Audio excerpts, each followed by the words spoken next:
Good morning, good afternoon, and good evening.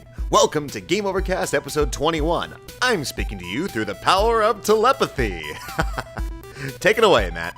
Thanks, Matt. Let's roll the intro.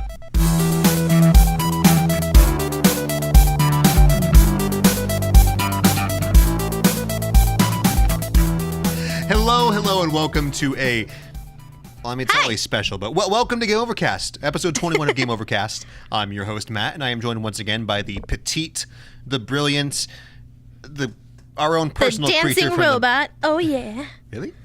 Yeah. Look. Awesome! All right, join. Little It's Brittany. Say hi, Brittany. Hi, Brittany. Hi, Brittany. Little robot. Little robot. Yeah. Oh, yeah.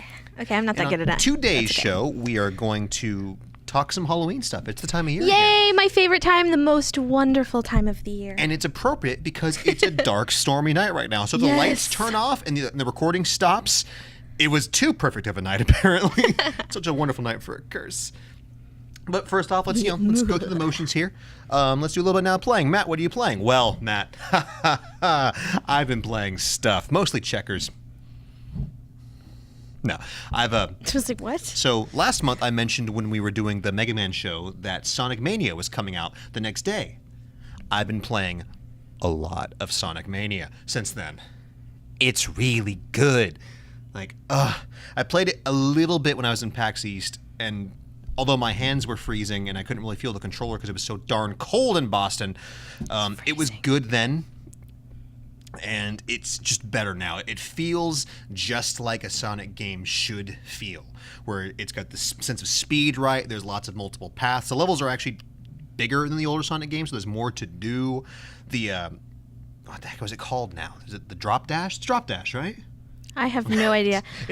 I think I said last time that I never played Sonic as a kid, ever.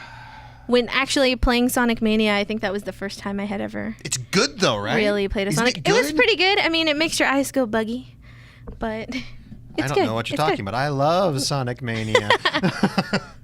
Oh, it's really good. The drop dash is something they added to the game where if you jump and then hold jump again, when Sonic hits the ground, he'll do like a little mini spin dash. And it's so good in that it feels like it was always there. And I think that's the perfect thing for a sequel, especially a sequel that's made way down the line.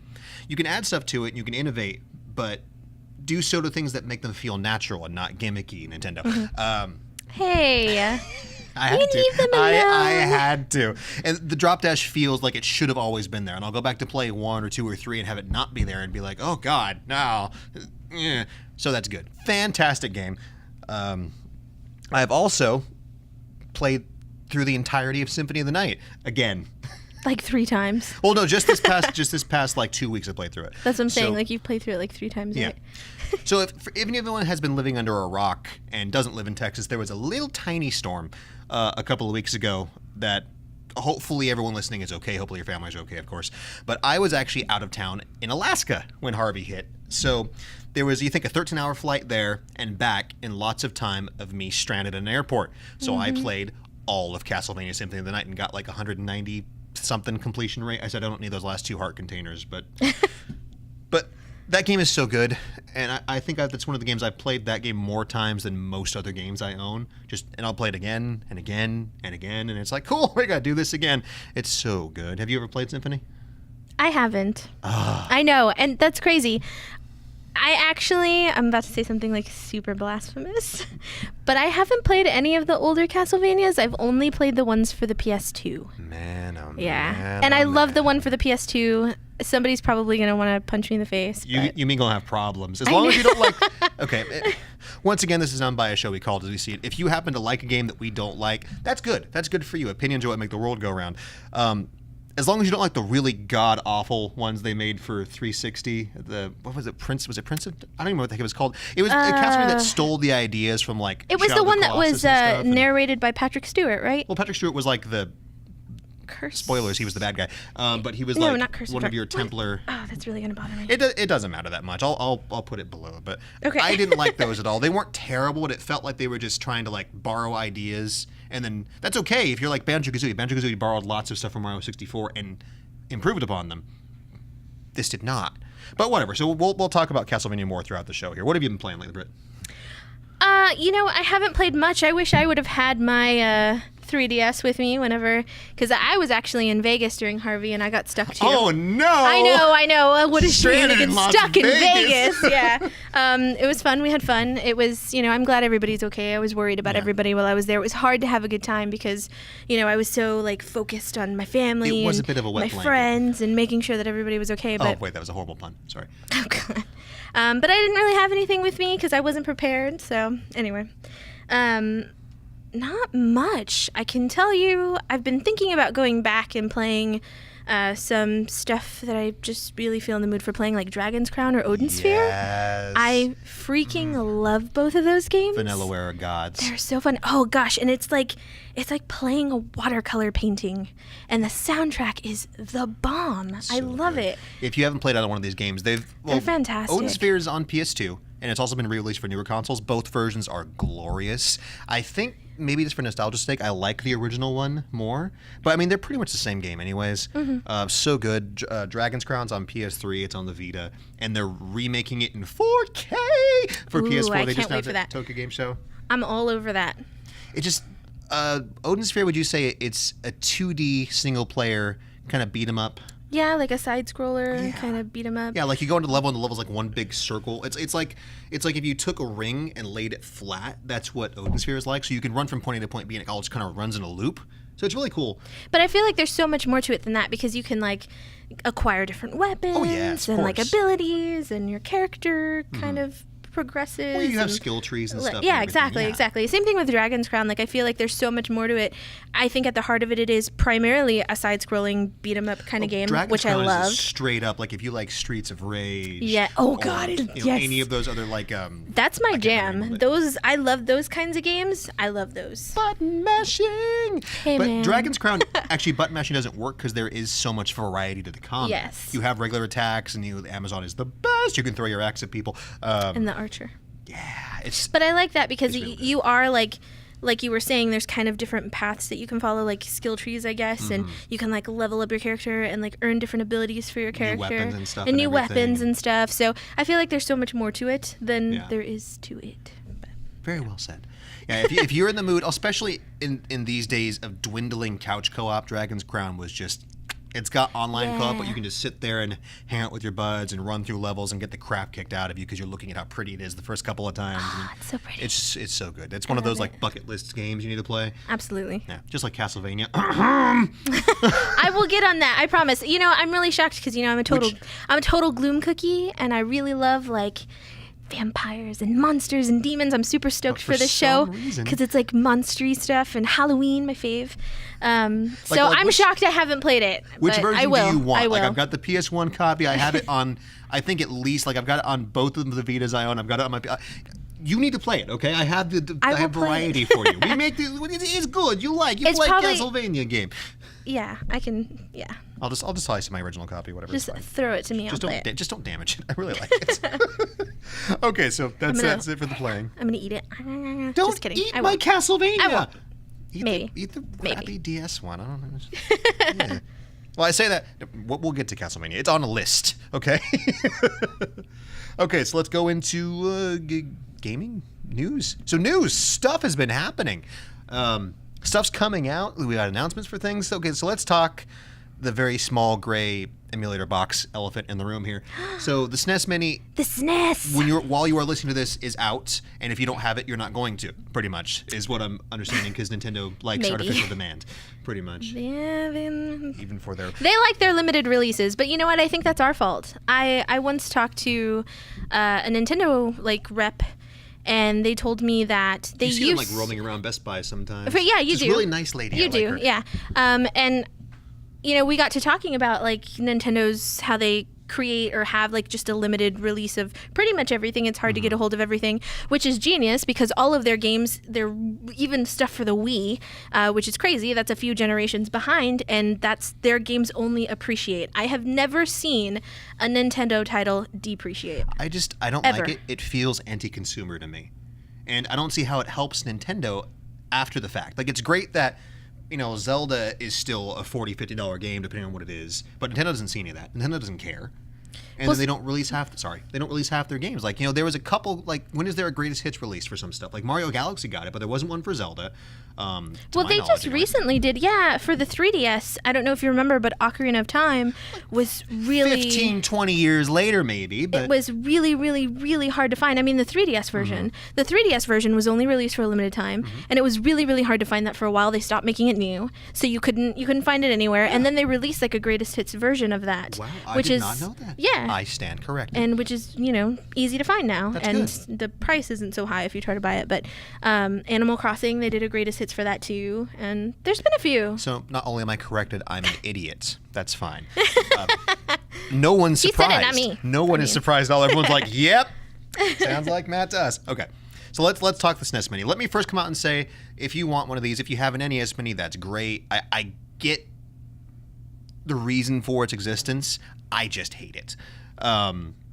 It's a ROM box. Nintendo could have just downloaded some ROMs off the internet, stuck it on a Raspberry Pi, and put a pretty shell on it. And that's kind of what they did, because it's the exact same hardware as the NES Mini. Did you know that? It's the exact same hardware on the inside. So they just stuck it on a cheap circuit board, threw it in a plastic box. But it doesn't matter. Like, it still does the same thing. It has different games preloaded on it, and then it looks different, And I can understand from a collector standpoint, I don't think it's a big deal that they're doing this. They're catering to that, nostalgic feeling that people have. A lot of us, I was a SNES kid and an NES kid all the way, and I love Nintendo. I grew up with them. So I also love PlayStation. I grew up with PlayStation. But I feel like it's cool. It's kind of like a bit of nostalgia to have. And I don't think it takes away from the older systems at all. I feel like if you're a collector, if you love Nintendo, and that's the market I think that they've created.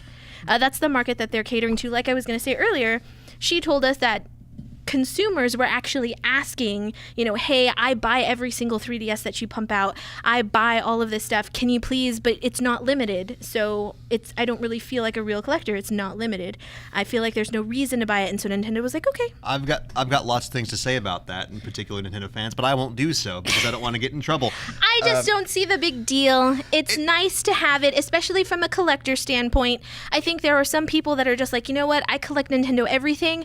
I just want to have that. I still have my NES or my SNES, and I'm going to play it. But I just want that because it's a Nintendo thing. It's a standards thing. I think, I'm a huge...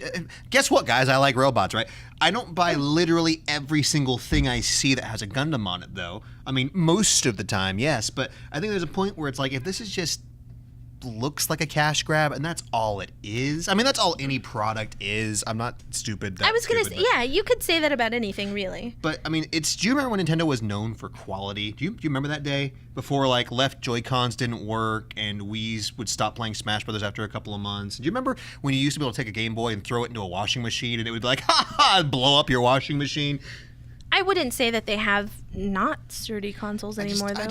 I just feel like, I don't know. It's weird. Maybe it's because Nintendo's always been sacred, and now it feels like they're selling out. But not in a good way. I don't think so. In cheap ways. Here's your amiibos that you need to unlock hard mode on Metroid, kind of thing. And I think the amiibos are well made, actually. And from are fine, but I don't have room for that stuff. We keep coming back to this subject here, where I know I'm always harsh on Nintendo, but. I love my Switch. I have every good game for the Switch that's out right now, which is 6. But we actually were talking the other day, and in our opinion, there are actually more good exclusives, or not even good, there are more exclusives on the Switch right now than there are on the Xbox One. We sat there and thought about it, and maybe I'm wrong, but if it's even that close, the Xbox One's been out how many years more than the Switch? A while. Yeah. That's bad, Microsoft's. Wow, so massive points to the Switch for just pumping out good games.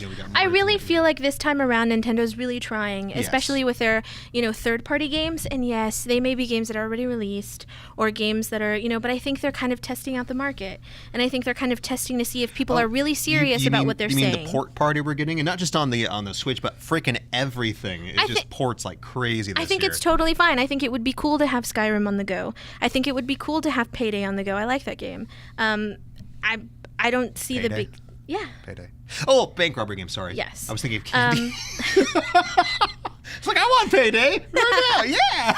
I think. But let's get back to the SNES Mini. So I get the purpose for it. I don't like all Nintendo would have to do to appease me. All they would have to do to make that thing so much better.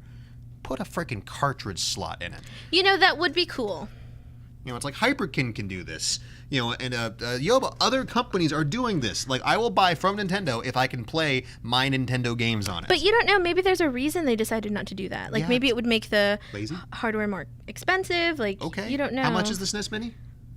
80, I 80? think? I'll Yeah, pay 80. $100 for a SNES Mini with the cartridge slot. I'll pay $150. I'll pay $200 for a Nintendo That would be cool. product that plays cartridges. But I also understand if they don't want that to be like their main focus. You know, maybe they didn't want to put that much work into it. They wanted just, you know, that is really the key word there. Here's like a cool thing that you can have, and it's preloaded with games. I mean, Earthbound is on it, which I thought was really awesome. You know, that's an expensive game. It's hard to find if you're Star in the retro Fox market. 2 is on it, which doesn't Exactly. exist. And well, And it if you does. do find it, it's an expensive game. You know, maybe a lot of parents, you know, want to experience that childhood, but maybe they're not hardcore collectors. So I think it appeals to both markets. You know, I'll give you that. Like I said, I get the purpose for it. I just my personal like level of collecting or whatever you would call it, just like it does not appeal to me at all. But I get why it could get does. I really I get why it does. Like I like to have the original stuff. I don't do digital very much. I like to look at my wall and go, yes, Yeah, as I know. opposed to look at I my like that computer too. and go, click, yay, I've got bytes. I like that too, but I think this gives you the best of both worlds. Okay, we'll take that. We'll move on then. So on. Okay, so they revealed the Atari Box. Has anyone seen that? It looks really cool. Have you seen the picture of this thing? I have not. I'll try to get a picture of it up here if I can find a decent one. But it's got like the ribbed Atari 7800 look to it. You know, it had like the little jagged little teeth on the top of it. And then it has got the wood paneling and it has this nice kind of. wow. It looks like a Master System actually, an old Sega Master System. So it's long and it's thin. With like almost like a little pyramid shaped rib thing and the wood paneling on it, and it looks like garbage. No. What? It looks like it's going to be a Linux-powered PC machine. So you can play games that they haven't announced anything yet. It comes preloaded with Atari games. Yay. Interesting. And you can also do things like Netflix and Oh, that's kinda streaming cool. services, which is great, but does that sound familiar to you? Is it going to play cartridges? No. Or games? It'll play games, but it's like a downloadable thing. I don't think it has disk drive in it. So does that sound familiar? Does it sound anything like a Steam box? I'm sorry. Or an Ouya? Yeah. Do you remember the days of the Ouya? Unfortunately, See, but you yes. know what's unfortunate about that is that the Steam Box and the Ouya both didn't do very well. I don't know if that's the right... Because I get that. I think they're kind of trying to appeal to that casual market. That Filthy cell phone... casuals. Yeah, filthy casuals. Yeah, that that kind of cell phone gamey, you know, download. Yeah. We just download Which stuff, is fine. and we're I not mean, too serious no, about it, Angry which is Birds fine. good. Candy Crush is fine, but Yeah. there's a place for everything. I don't think. But I don't think that will do as well as like a console no, seller. it's like, who is this for? Because the Ouya flopped so bad because it was a terrible console and had zero support. Which is a shame because it was a really good idea, I think. It was a great idea. And then the Steam boxes, for the most part, flopped because, I mean, it's a streaming box. I mean, I have a Steam box at home. You've seen it. It's that little black thing, and I almost never use it, and I never use it to play games because I'll play PC games on my PC. I'll use it to stream content from my PC to my television, but that's it. I think the unfortunate piece is I don't think it's enough for. I think they need to figure out who they're catering to and how they're going to do that, because I think casual gamers are too, like, yeah, they have their cell phone on them all the time. It's really easy to download an app, but I don't think they're ready to buy a system. You're saying they're too filthy and or casual? I don't. Well, you know what I mean. not right? insulting anybody. Yeah. I'm just kidding here. I mean. But you know, they're. I don't think they're ready to like make that step to buy a system and then hook that system up and then Right. download, you know, apps or games or whatever onto that system. And then I think the hardcore gamers, it's like, They already well, have their that's hardcore that's machine. not enough. Yeah. And we already have all of these machines, so why would we want that? 'Cause the whole point, a lot of hardcore PC gamers, we game on PC because we like the PC aspect of it. We like the, you know, like for shooters, it's keyboard and mouse all the way for me. Oh, yeah. It really, really is. I forgot to mention I'm also playing Destiny 2 on PS4, and it's a nightmare. I mean, I do okay, but I mean, I know I'm not that good. I'm not like Polygon Doom level bad, but I'm pretty close. So, I mean, PC gamers, then, most of them, even like the not atrociously, you know, PC Master Race garbage idiots, just regular PC gamers, I don't think have a reason To once get something like yeah, that. it's like you have your Yeah. big PC. You don't really want to go to the couch. You'll play a PS4 for that, something like that. So I don't know who this is really for, and I can't see it doing well. I'd like to see it. Maybe I hope it does, but I don't think it's going to do all that well. Though. I really think that's why those systems don't do very well, because it's so in between, and it's like It's about as niche as you I can don't get. think either market is really ready for that, because one market is like, I'm not ready for that, and then one market is like, it's not. Why enough would I for bother me. with this? Yeah. Yeah. No, I get it. I get it entirely. Sounds cool though. It I mean, sounds I really would cool. definitely look into it We and may try have to take it. a break and plug this thing in. The battery is very quickly And see what's draining. up. But that's cool No! though. We hopefully we'll get to the break and then we'll turn it off. So there's that. There's also some really awesome games coming out this month that, for one, is an amazing experience for anyone who likes retro stuff. Tomorrow, actually. So by the time this airs, Cuphead. Like I couldn't find my clothes. Just put on a coat. Cuphead comes out tomorrow. Yes, I am And so ready for it. If anyone listening is a fan of run and guns, so if you like Gunstar Heroes, if you like Contra, if you like Mega Turrican, anything like that, this is the game that you need to play. It just is. Once again, for those of you under rocks, allow me to enlighten you. Glorious 1 or 2 player run and gunner with old school Disney Looney Tunes cartoon theme where everything's been hand animated. Yeah. Beautiful soundtrack, super tough. Which doesn't always make it for everybody. It looks super challenging, and just it's so good. I'm going to play it when I get home tonight. But but a lot of I think it's a little unfair because a lot of retro games are challenging. well, yeah, I mean it shouldn't be like if you play old run and gun games regularly, like if you play Contra all the time, this won't be yeah. anything new for you. No. It's just And I like that because I don't think we have enough of that anymore. And No. but I think just games are just different nowadays. They're very story driven. They're more like, pick your thingy and what you want to say, and that your changes. thingy. That changes the story, and so it's a little bit slower. Yeah, it's less so much about the challenge now and more just about the experience. Exactly, Which is good. That's a good way to put it because a lot of older games it was about You had like if you beat Could the game, you beat could this beat level? you could beat it in an hour and a half and you were Yeah. done. So there's a place for everything. It's nice to see that this is coming back to such a high level of quality. I obviously haven't Yeah. played it yet, but I've been watching every ounce of content I can find, and it looks to be what folks like us have been waiting for, which is like this is going to be a challenging game with beautiful gameplay, gorgeous graphics, Yeah. Oh, music yes. to die for. It looks great. I'm not going to bed tonight, guys. There's 2 games coming out tonight that I'm not going to bed. So the next one, so Gundam Versus comes out in. Yay. Hold on. oh god. 2.5 hours. Counting down, baby. So I am not going to bed tonight. So yeah, I'm going to be playing between Cuphead and Gundam Versus. It's great. And speaking of Gundam Versus, I have a wonderful announcement to make. Normally we don't talk about what the next my episode's going to be, gosh. but I decided to go ahead and announce to the world. So Here it you can be comes. prepared. The next show, it's going to be about robots. I'm not excited or anything at all.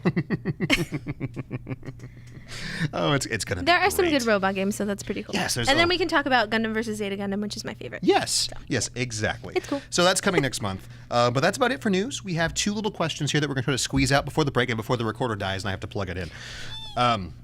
Question number 1. Do you think that challenging games limit the success of a game, and should they be altered for... Really, Brittany? Should they be altered for the filthy casuals? Once Just again, just to kidding. clarify, there is absolutely nothing wrong with being a... I don't like the terminology between casual and hardcore. Like, Yeah. if you play games, you're a gamer. That's I it. agree. Done. I agree. You're all part of the same awesome I family was as just far as I'm concerned. joking. I know, I get it. But that is a valid topic. Where Yeah. you have games like Dark Souls and Bloodborne that have a very high skill entry. Mm-hmm. And lately you have, like, there's the whole thing with that. We won't go far into it. I'm not going to go into it, but there's the whole Cuphead thing right now where that one guy couldn't get past the tutorial for like a minute and a half or 2 minutes because he can't read. Whatever. There is some credit for saying, well, maybe games are too hard. I don't think that's the case. I think difficult games need to exist, and just not be everything. I mean, there should always be something for everyone. I don't just want to have homogeneous agree. where every game's got a super easy mode and you can beat the game by pushing a button. That's boring. I don't believe it limits the success of a game at all. Actually, Dark Souls is super popular. It has its market. I think games should appeal to everyone. There should be games that are, easy to play for the 5-year-old or for the parent that doesn't really play games, but they want to play games with their kids. Or, hey, I just, this is kind of popular right now. I kind of want to see what it's about. So let me jump into, like Lego games. I love Lego games. They're super fun. But I also love playing difficult games. Like I grew up, I have a brother who's older than me. He's 8 years older than me. So English is hard. I keep stumbling over my words. Anyway, so I grew up playing video games with him. So I'm kind of used to that. I feel like I am rocking the Punch Out. I've seen your brother play Punch Out. Punch Out was my favorite when I was a kid. Still, but so would you agree that there is definitely a place for everything? Yes, absolutely. Very much so. I would agree with that. The only thing that bothers me, and not as much as some people are saying, but there's a whole hubbub about something called skill shaming. Which, you do have the occasional Bloodborne players like, really? You couldn't beat the boss on your first try? What a scrub. Ridiculous. It's like, dude, my biggest thing, and that's why I'm not a huge fan of competitive gaming myself, because I am a firm believer that games are games. They're meant to be fun. Exactly. So if you have to train and practice and all this stuff, I don't derive enjoyment from that. Well, that's okay too if you want to be like a professional gamer. And some people do. Once again, there's a place for everything out there. Absolutely, that's absolutely fine. But I don't think that, maybe people do like to play games, and maybe they have been playing games for a while. But it's okay if they're not that good. No, just don't the condemn point anybody. is but that either way, it's entertainment. Also. And it's supposed to be fun. So yes, it doesn't. You don't have to be the best gamer in the universe. Like it's still. Yeah. However, you get your fun, as long as no one else is going to be upset by it. You know who you are. That guy in Overwatch who made fun of my Mercy gameplay. No. Jeff Kaplan's going to ban your butt. And I do understand. Way back then, games kind of had to be hard because if you. The games were so short. There was only so much that they could fit, on that cartridge or whatever. So, it wasn't like a Blu-ray disc can hold so much now. So it's, they had to be challenging because that game had to last you until the next game came out or weeks or whatever. I agree 106%. But yeah.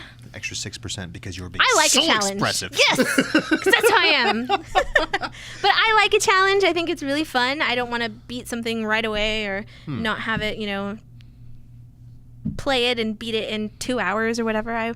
We're looking at you. What was the name of that really bad PS3? I'm calling it Hometown. That's the Hometown. What? The Homeland? No, Homefront. Was it Homefront? It was the one where America gets invaded by China or Korea, but you could beat the campaign in like an hour and 45 minutes. Ooh, I don't know, but that's not. I think it was Homefront. That's not uncommon for first-person shooters if it's a first-person shooter. Yeah, but shooter. there's a point. Maybe 5 hours, okay. Like Titanfall 2 had such. I know I talk about Titanfall 2 every episode. It's not just because of the robots, I swear, but it helps. It had a great campaign. It was a good 4 or 5 hour campaign. Yeah. So for an FPS, that's good. That's real good. But whatever. All right, so let's move on to the second question here before the recorder dies, and then we'll take a break. Yes. So second question. Since we're doing a show more or less like a Monster Mass kind of show and stuff like that, favorite gaming monster or monster you'd like to see in a game? I don't know, so you go first. I will have to say, this is hard. Mothra. Has to be one. What? Yes, because I love Mothra, and I don't care. I don't care if everybody thinks Mothra is lame. Totally getting a Mothra tattoo. I love Mothra. It's not just that he's lame. It's just that he's. He's cute. Is it a she or a he? I don't know. It's a moth. It's cute. It's cute. It's not even it's a precious. butterfly. It's a freaking moth. It's gonna eat Godzilla's coat. I don't care. It's precious. And I kicked your butt with Mothra. That's I don't know if you remember that. cheap. I don't know if you remember that. We're going to get into that because it's Just on saying. my list. Just Whatever. saying, I did. Whatever. So that, and I would love to see. I really, really, really, really, really, really love Universal Monsters. That's my jam. I love old black and white films, and I love didn't put that just on either one older of our films. lists either. Oh, no, I'm sorry. I was thinking of the game with the 3 monsters. What? Don't worry about it. Move on. I didn't have a massive brain. But okay. But I would love to, and I love Creature from the Black Lagoon. I love old monsters like Metalunas and Creature from the Black Lagoon. Metaluna's the big blue thing with the brain and the claws, by the way, from this island to Earth. Yes, it's awesome. If you haven't seen it, the please two watch of it. you know what that it's is. amazing. The rest of you. You will love it. It's this big, gigantic, lobster claw thing. It looks so Yeah. dopey, but it's It's really amazing. It's I love adorable. it. It's so cute. I love that. I love Metalunas. The secret government Ego project. Yeah, Mystery Science did a thing on it. Yes, which I liked too. But I legitimately like that movie. So, but yes, I would like to see a Creature from the Black Lagoon because I love Creature from the Black Lagoon, and I think that would be a really cool video game. I don't know how you would play that. Maybe like a Little Mermaid style. I don't know. That'd be You're kinda just cool. swimming around, stealing women and drowning people and stuff and everything. No, there would be more to. I don't know. Play it. I would play it though. I just love Creature. I would like to see it. Well, you kind of stole my thunder because I was going to say Mechagodzilla because it's Godzilla and it's a robot. I have nothing further to say on the subject. Oh my gosh. Maybe even Mogira because it transforms. More Godzilla stuff, by the way. We like Godzilla. We're Godzilla people here, just so you know. It's We okay. like monsters. I like Monsters monsters. are good. They're Godzilla's pretty cool. awesome. I would say the robots from RoCap build, you know.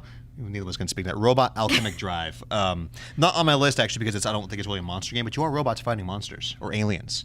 So I could, honorable That just mention sounds for cool. Rad. Yeah, that just sounds cool. You know what's really funny? I know this is like completely off topic, but it is about monsters, so kind of not.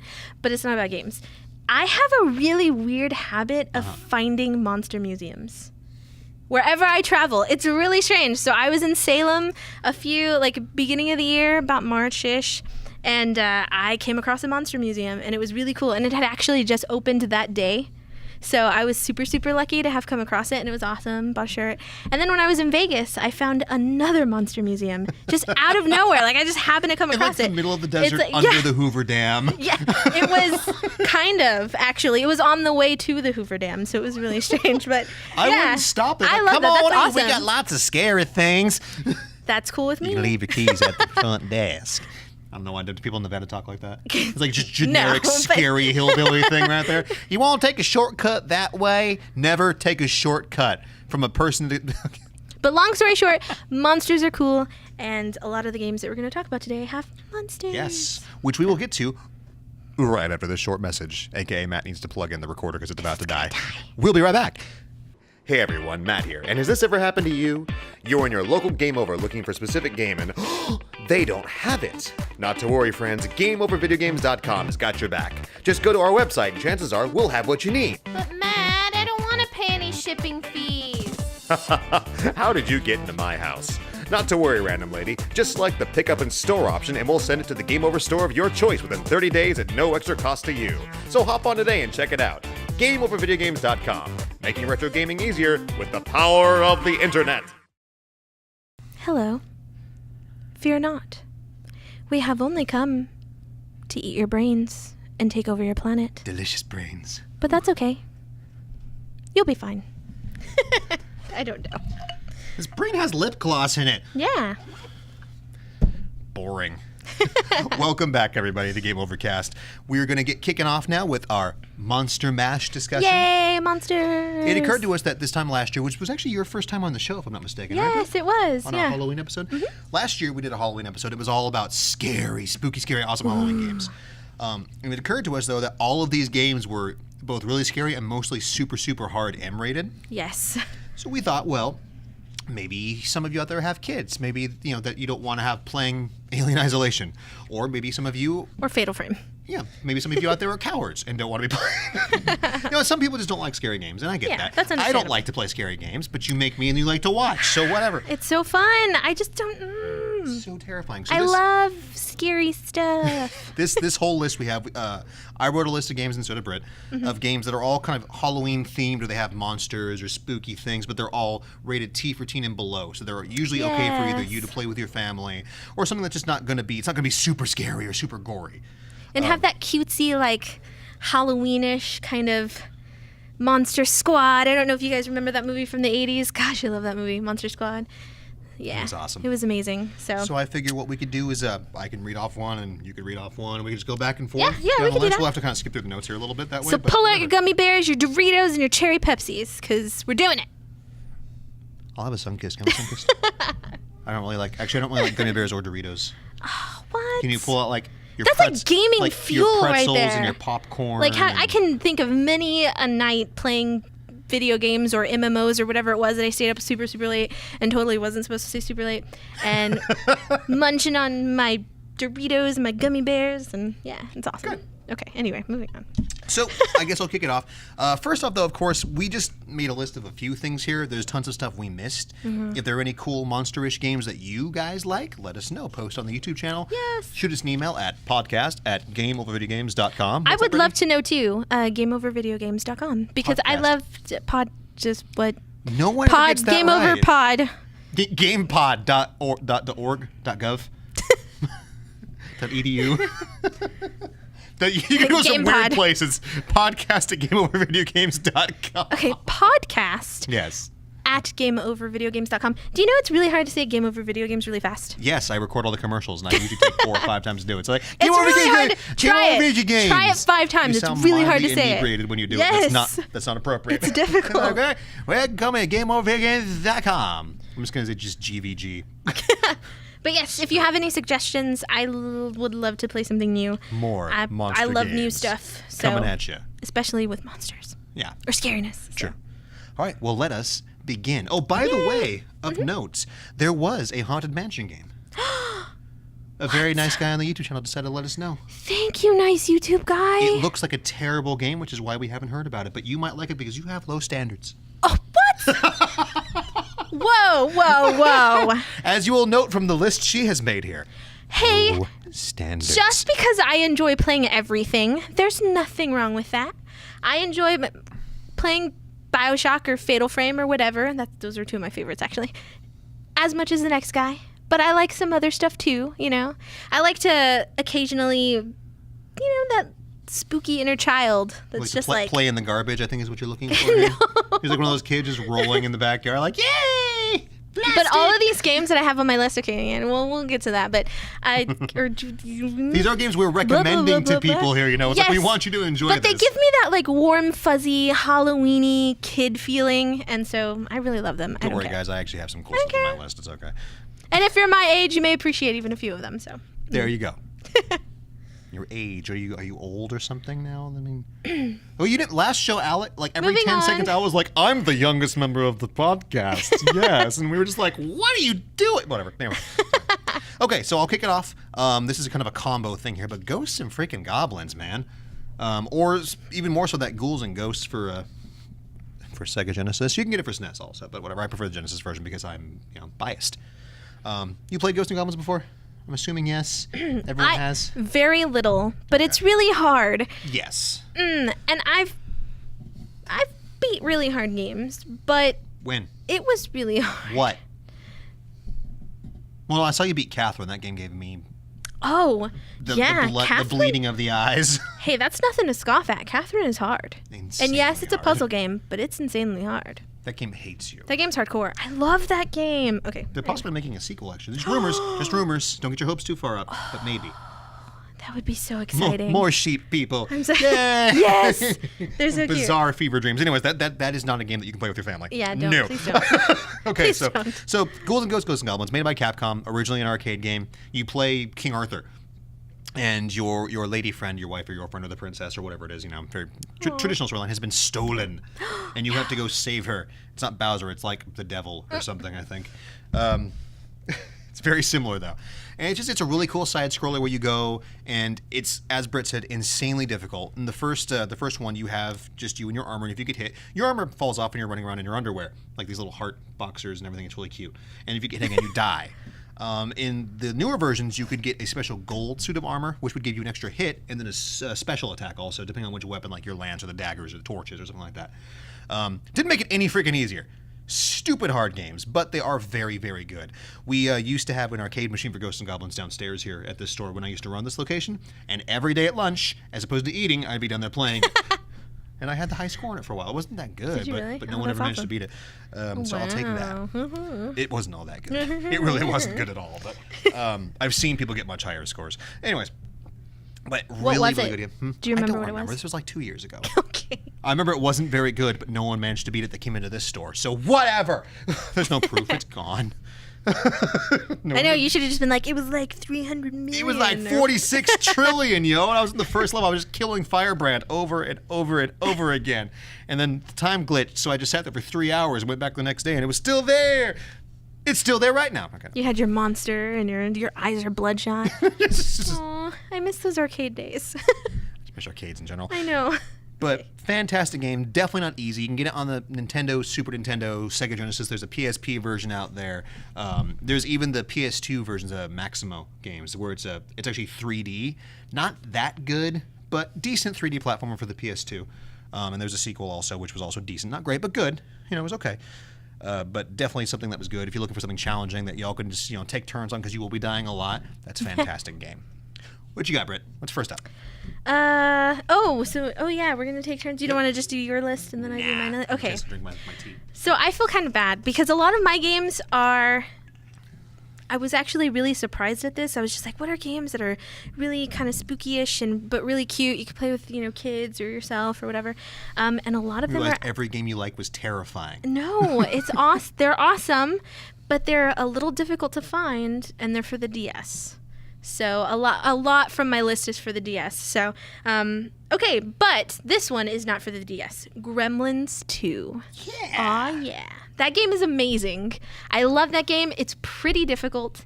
It does get challenging, and sometimes when you try to, jump through gaps, Gizmo just falls through the gap, and you're like, what the heck? I swear I jumped through the gap. What system is this for, by the way? It is for NES. Okay. Yes. They also made a Game Boy one, though, so if you can find it on Game Original Boy. Game Boy, that is. Original Game Boy, yes. So you can find it there, too, but I prefer the NES version. The soundtrack is actually really cool. You've caught me listening to the soundtrack a lot, and you're like, what is this? It's awesome, because it's fantastic. What kind of game is it? It's, wow, how would you describe that?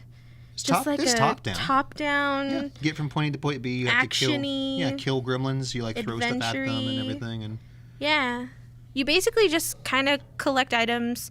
It is puzzly because you have to figure out where to go and kind of jump through gaps and stuff and try to get around objects and obstacles, and you have to kill the gremlins, and you can find specific doors that lead to the little nice Asian man whom you bought Gizmo from. that I don't guy know is if you all remember over that. the place in that game too. Yes. That guy teleports. Yeah. And he wasn't even in the second movie. That's what's funny. Yeah, he was. He was for like 5 seconds. He was? Yeah. Oh, Yeah. no. No, 'cause he died Because in he the passed beginning, away. yes. Oh, that's so sad. Yeah. Okay, well, he's in there. He's in the game, and he helps you. You can buy items from him and stuff that will make you stronger and, cool. power-ups or whatever. So, or extra lives, stuff like that. So, it's kind of that. I don't know what you would call that, but action-y A adventure. Nintendo game. Kind of puzzly, but it's really good. The soundtrack is really good, and you will hear the songs over and over again because you will die. It's pretty hard. But it's not too hard that it's frustrating, and Gizmo has always been cute. I think he's always been one of my favorites, a family favorite. Gremlins is kind of fun. I loved Gremlins as a kid. It was one of my favorites, and it has that just... It gets the feel right. Yes. So I think that's definitely one to play with the kiddos. Fantastic. Mm-hmm. There was a bunch of Gremlins games, though. Well, not a bunch, but there was newer ones, weren't there? Like Yes. a GBA one? Yes. So they did, and I had to have them all because I love Gremlins. So I had, I have the soundtrack on vinyl for the movies and stuff. I love Gremlins. So I had to have them. But they're pretty fun too. You can see something in that. But they actually made two. They made one for the DS, and it was kind of like it was kind of like a take care of your pet kind of game. So you took care of, but there was more than one Mogwai, which I thought was really interesting. Wasn't it full of really bad party mini games and It stuff? had a lot of mini games in there, you could groom your Mogwai and feed him and take care of him and stuff. Yes, I think it was called Gremlins Gizmo. No, it's It's like the Eastern European. or It's Gizmo. Gizmo. Gremlins. I have it. But Little gremlin. I think it's just Gremlins Gizmo. That one's probably really hard to find. I've 'Cause it's never. really bad. They sold it for a really It was small. for the Wii also, as I recall. It was for the Wii too, yes. But the Wii one I think was a little bit different. Oh, really? Okay. But still kind of like a mini game. But I think the mini games were different. I own the one for the Wii as well, but I have to admit I didn't play that one. I only played the one for the DS. Really bad. I just thought it was really cool. Yeah, I had to have it because it was Gremlins, and then you get to take care of your little pet Mogwai, which I think is awesome. I would love a Mogwai. What about we kind of skipped over? What about the GBA one? What's that one like? Ooh, the GBA one is really good. If you can find that Stripes one. Revenge, I think it was called, or something like that. Or, Oh I man. just remember it was really, really hard. I think it is, And I couldn't get past the or movie it theater might be level. like Gizmo versus Stripe. That might be it, actually. Yeah. I think that might actually be it, but that one, oh man, I've owned that one for a really long time, and I really love that one. It's super good. It's like a platformer. It's a platformer for sure. And then you have, I guess, like little puzzly things that you have to solve as well. And that one can get stupid hard as well. It uses passwords. So you could probably get online, maybe find some of those passwords. But play it yourself. Cheaters. Get through it. You can do it. I think I almost cried when I was playing one of the levels because I was like, I was at the very end. Was The it the movie theater? one? Yeah. Yes. And I was at the very end. That stupid boss. Ugh. And I got through it a few times and went and got to the very end and died, and I was just so distraught. But I eventually did it, and I was super proud. But it's if you like a challenge, it's not too challenging that it gets really annoying. It's pretty hard, y'all. It is pretty hard, but It's too hard, man. They got to lower this difficulty, man. People can't play it. stop. But it's really Someone called fun, Jeff Kaplan. and I really feel like you can do it. You just got to learn the controls. You got to get the feel of the game a little bit. And if you're not used to playing retro games anymore, you just got to get the feel. It's a little bit different. You're going to get your butt whooped, but So it's you okay. got to get the feel of that again, but it's a really good game, and Good. it's totally worth finding and totally worth playing. Fantabulous. Yes. All right, so moving right along, still in Ghosts and Goblins territory, we're talking wow. about Demon's Crest now. I've never heard of that. I thought for a second to talk, because there was one for the NES also, which is it's Gargoyle's Quest or Gargoyle's Adventure or Gargoyles Goes to Jail, or I don't remember. I haven't played that one much. I remember it was kind of okay. Demon's Crest was really good. You actually played, I'm pretty sure you just played Firebrand, or one of the, remember the little red evil demon thing in the first level of Ghosts and Goblins that would kill you forever until you figured it out? You played as him, or at least one of his cousins. Oh, cool. And it's this awesome, it's a platformer, and you actually get different powers. So you start off as a little floaty one, but then you get like earth powers and different stuff. And the world map was this really awesome Mode 7 thing where you could fly around the planet and everything. It was super good. Very hard to find. Reasonably expensive game. Darn good, though, if you can get a hold of it. I mean, it's not a lot more details than that because I haven't actually owned a copy for quite some time, but super good game if you can find it. I know a couple of our stores actually have a copy right now. I think the one in 1960 has one, but if you're looking for cool. it, call and ask. Darn good game though. Not nearly as hard as Ghosts and Goblins. Like it's still challenging, but you can actually get through it and not want to like rip your face off. Like, rip my eyes out. It's like, stupid dragon thing in the dungeon level. I hate you. What is next on your list, madam? So next on my list is... What I have in the notes. There is something called LRZ BBQ. Yes. What? So What? I don't know if you've heard about this. I think I remember mentioning it and you were like, what the heck? But it's called Little Red Riding Hood's Zombie Barbecue. It is bloody amazing. I love it. Yes, that is real. That is real. Are you sure? Yes, I own it. It is real. Little Red Riding Hood's Zombie Barbecue. It's amazing. You should find it. Who made it? It was Enjoy Up Games and Gamic Entertainment. Gamic. Yes. Did they do anything else? I have no idea. The studio's like one game they made or something. It was an awesome game.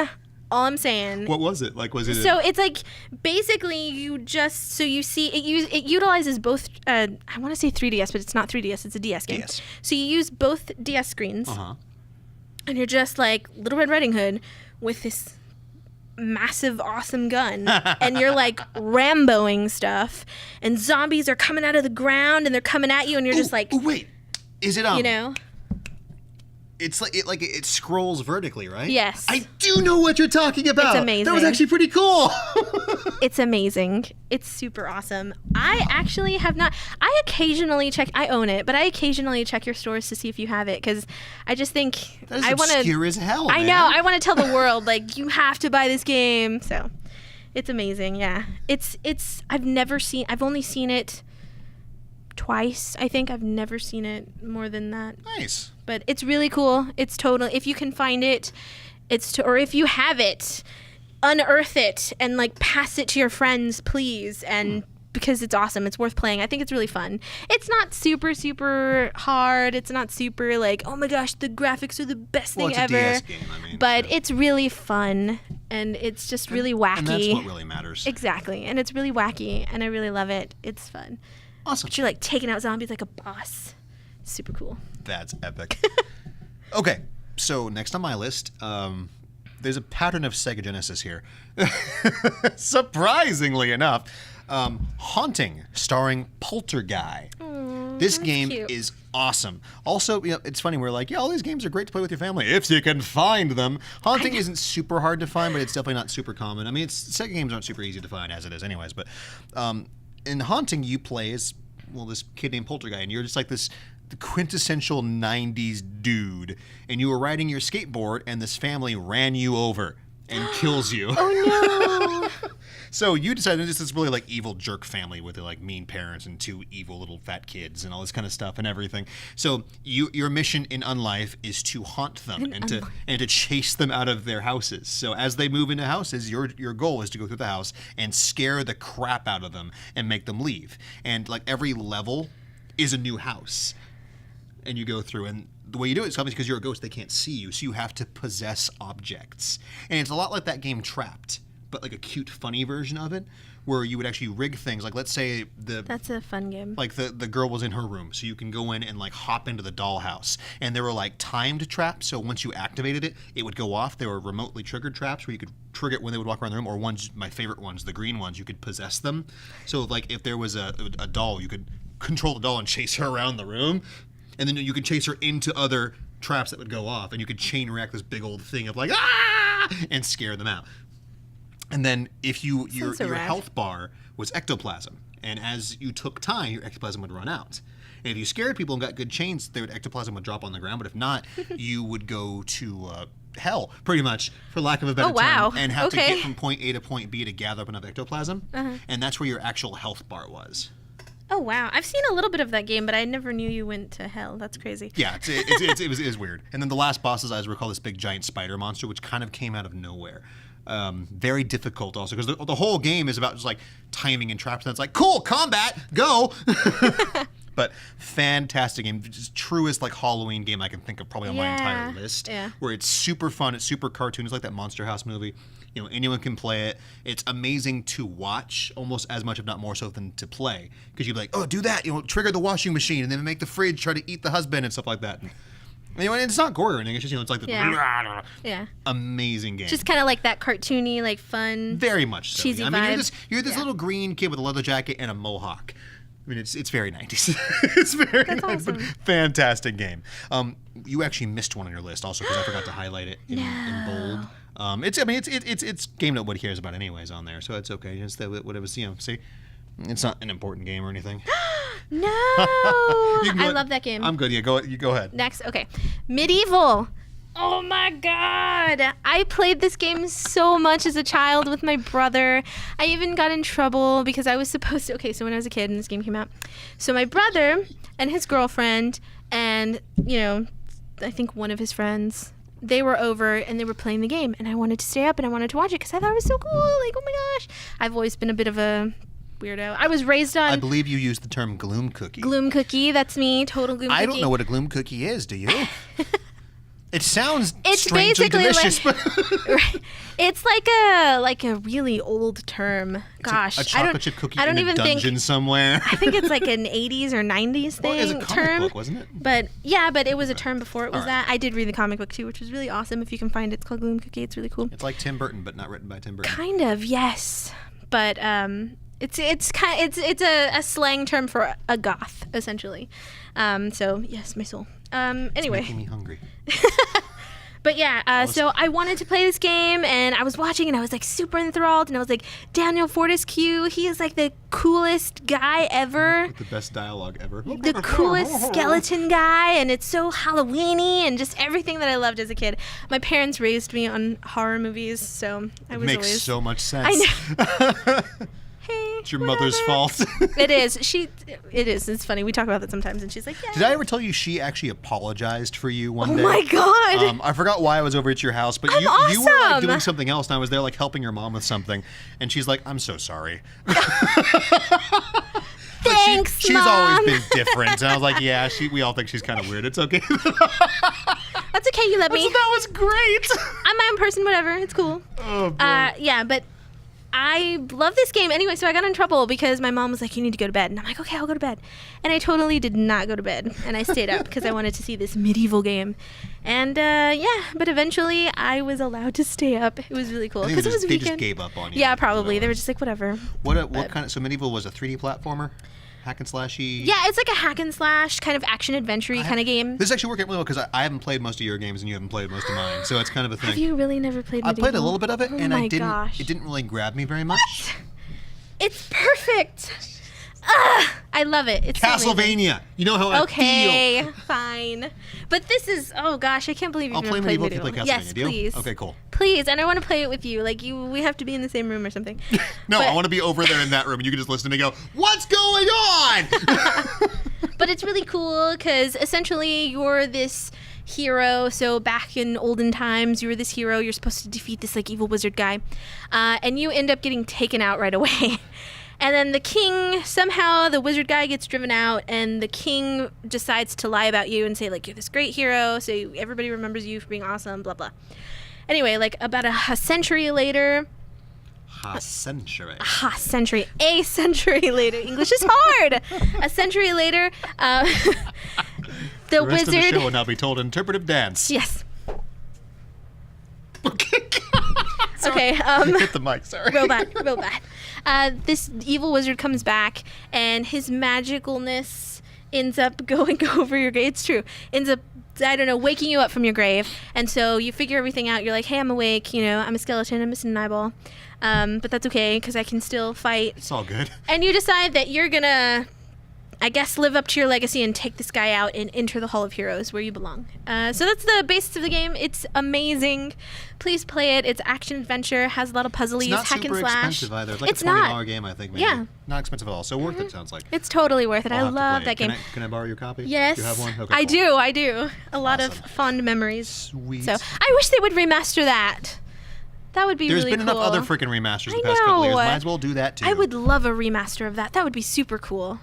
Anyway, okay, moving on. Awesome. All right, let's see my list. Oh, look here, Brittany. I have Castlevania. Any of them on here. And now let me Oh clarify. yeah, I played the ones for the PS2. I was also going to Come at clarify me. anything pre-64 before they got bad. Wow. I like the To be fair, the PS2. PS2 ones are okay, but they're also rated M. Email him. think. Oh yeah, that's right. So that's not on the list. Maybe. Also, you're I thought they smacking were the T. table. Oh, I'm sorry. I thought they were T for teen. No. I didn't think the PS2 ones were. I could be wrong. it's been a while I thought the PS2 I and the played Xbox them. ones were rated M. I could be mistaken. Ooh, but defend me. I Come, didn't come think on. they were that good anyways. Compared Anybody, to like email him. Symphony. Tell him I thought they were good too. I agree with Brittany. So let's talk Castlevania. So you are, in most of these games, you are a Belmont, a clan of vampire hunters. And for some reason, the mighty vampire killing weapon is a whip. I never quite understood that, but it was cool.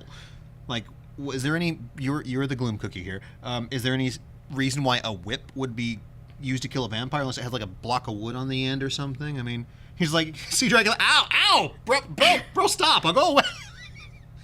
I don't think Right? so. I'm trying to think, like, it's not like a holy weapon. Hey it's a man, whatever freaking whip. works. Hey, maybe it was blessed.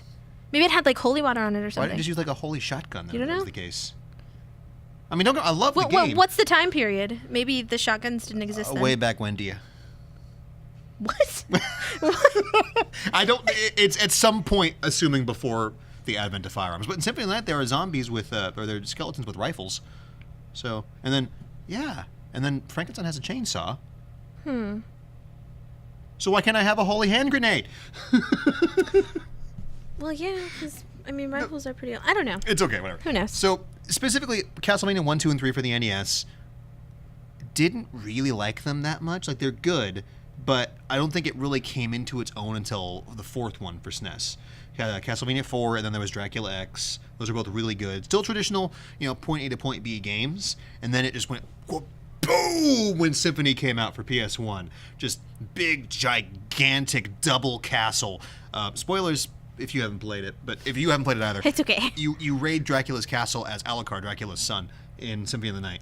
And as you go Alucard, through the I get it. entire castle, which is a huge chunk of game, okay, like long game, if you've done everything, or at least the right things, it then, after you beat the final boss, a second castle falls from the sky, and it's the same castle you've been in, but flipped upside down, with tons of new enemies, different bosses, more crap to collect, and you get to do it all over again. That's why Oh, I said wow. I had like 190+% completion, because you can get a 200% completion on the game because you do the whole thing twice.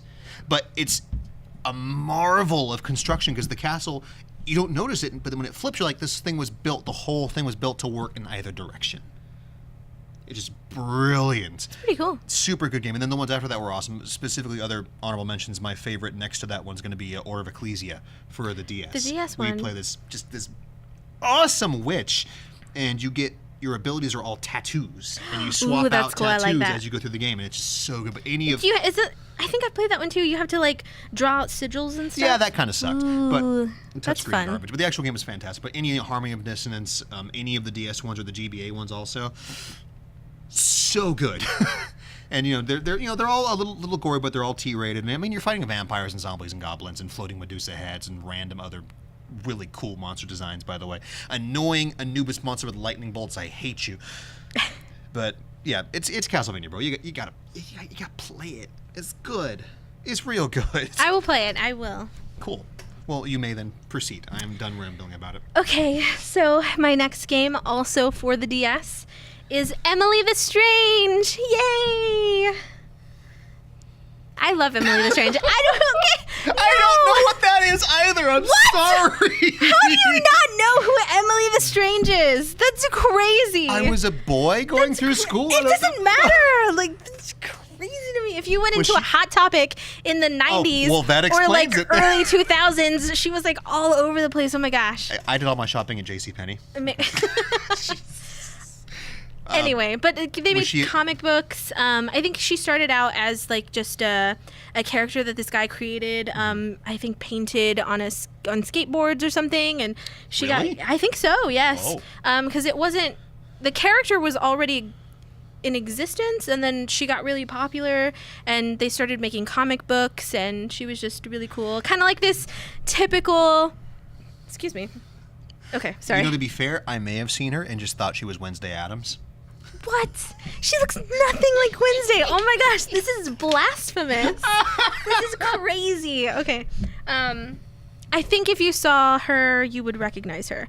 But she was like a 13-year-old, really gothy girl. It is very stereotypical goth, but it's really funny. With her, I'm reading your notes here. Her 4 cats, Sabbath, Nietzsche, Mystery, and Miles. Yes. And yes, Nietzsche is the thinker of the bunch. Super funny. Awesome names for cats, That's though. awesome. Yes. So, yeah, she was super. This just gothy little girl. Really fun, really funny. They made comic books. Then they started making like apparel, so shirts and shoes and stuff like that. She just became like this staple, like popular character. Because she was really funny, and they made like novels and stuff. Anyway, so they made a game. It's called Emily the Strange Strangeress. So it's a really cute game. It's a puzzle game and kind of like a mystery adventure puzzle game. So Emily has a nightmare that all of her 4 cats go missing. And then she wakes up and discovers that it actually wasn't a nightmare. Her cats actually are missing. So she goes on the hunt to try to find who kidnapped her kitties. Are they just under the bed the whole time? I don't know. Spoilers. But she goes on the hunt, and she's like, I'm going to find these clues, and I'm going to find out who kidnapped my cats and kick them in the butt. Yeah, and that's basically what you're doing. So that's the plot. You go through, you solve puzzles. A lot of the it's in black and white. Some of the levels are in black and white. If I remember correctly, because, man, it's been a really long time since I played it. That's another one that you don't see very often. I feel really bad because a lot of the games on my list are games that you don't see very often, but if you can find you see it, my next one. Yeah. You're gonna like it a lot. If you can find it, it's definitely a gem. It's a treasure. It's really fun. And if you have kids that are kind of into that thing, it's a really good. It's actually, a lot of people label it as almost like a Professor Layton's, like they call her like Professor Layton's niece. Cool. Yeah, they kind of labeled it as a gothy Professor Layton. She could be his niece. So it's a fun puzzle game. It's definitely worth playing, especially if you like puzzle games. And it's really cute. The Gloom Cookie score level power over 9,000. Wait, did you just give it a Gloom I Cookie did. score? It's over 9,000. Rest in peace, headphone users. Sorry about that. Oh, I'm so sorry. I'm just watching the quarter, and it's like, make her stop. I'll have to fiddle with that, but it's okay. But it's really good. So I noticed your list is actually a lot longer than mine is. And you skipped another title again. Oops, so do you want to did go back to that one? Yes. Oh, no, because we're going to do, that's the together title. That's not on our specific list, so I feel like we should do those after. Let's see, you have 1, 2, 3, 4 more. So go ahead and do your next one also. Oh my gosh. Because I actually have lists, because a lot of the ones I was picking were ones where you're like, I want to do that one too. So. The next one on my list is really, really cool, also for the DS. I'm sorry. But it's really fun. I swear you're making these games up. I haven't heard of this No, one either. I swear I have not. So it's called Teenage Zombies Invasion of the Brain Thingies. It's You're really... making this up. I am not making it up, I promise. There's someone that looking for these games like, what is she I know, they're talking like, no, these about? aren't real. I swear, Google them. They're real. They exist. Wait, is I'm this not a pulling DS these out game, of- right? Is the cover Yes. red? No. No. Okay, I was thinking of something else then. Like a bunch of like big people. And... You're thinking of Little Red Riding Hood. That cover is red. Oh, okay. The cover is black. It's black. Okay, so this game is a straight up platformer. I don't believe you. I swear, I'm not making it up. This game is a straight up platformer. Platformers are my favorite. I was gonna say, are they really? But yes, I think I get the most enjoyment out of platformers. Next to side-scrolling beat 'em ups. But I love that's a platformers. movie. And forget you, guy, who told me. Yeah, guy. What guy are we talking about? Hold on. What did he do? Okay, so there's this guy, and I got into a conversation about my video God. games, What is this? and he was just like, "Man, Oh, this, yeah. Right? Sorry You to cut recognize off. it, right? Yes. Yes. Wow. I told you it was real." And so we got into a conversation about video games, and he was like, "I don't play platformers. I'm too cool for that. Platformers are for girls." And I was like, "What? How dare you? Some of the hardest games are platformers." Cuphead. Yes. I just felt like that was such an ignorant statement. It made me so mad. So, but I love platformers. So to cut that down, once again, we talk about there being something for everybody. Yes. But let me guess, this guy, was he going to buy Call of Duty or Madden maybe, or... Look, I have no you play what you want to play, but that just sounds ignorant as heck. It's like, It dude, I does. love platformers. They're amazing. Yeah. And super hard most times, But I was too. like, man, good God. I don't know the last platformer you played, but some of them are really Yeah, it's like, have you hard. played Rayman Legends, some of the later levels? Ooh, that one gets challenging. But Yeah. even Mario, I don't know if you've gone back and Classic played Mario, yeah. classic Mario. It gets challenging. It gets really hard. Play the Lost levels. You cut your liver out and throw it at the screen. It's But terrible. yeah, some of the hardest games are platformers. Yes. But yeah, anyway, You I poor love. uninformed fool. I know, and I feel so bad. I'm like, you're missing out on so many good games because you think that it's too girly for you, which is a shame. That's ludicrous. That's a shame. Yeah, Oh, anyway. So, love platformers. This one's a platformer. Which is actually real. I can verify it is really It is a real. game. He looked it up and he actually recognized the cover. So, Yes. I'm not lying. So, the premise of This this time. is the world has been overtaken by these aliens, the big brain and his evil brain minion thingies. I'm not lying. And I know you think I'm lying. I'm So not lying. Is this like a world full of zombies? Or No. Just the zombies? I think it's just the three of them, And yeah. they're just going to save the day by eating the giant brain thingy? Pretty okay, but I'm gonna get to that. So anyway. So they're using like ray guns and like mind control This is and the- all the of this aliens, stuff. not the The zombies. aliens, not the Okay. zombies. Yeah, the aliens and these weird thingies, like put your tinfoil hat on because they're using it. And they somehow disturb these 3 teenage kids that are dead, and they wake up and they're zombies. And they're like, hey, what's going on? And they're like, oh my gosh, these brain thingies, these alien brain thingies are everywhere.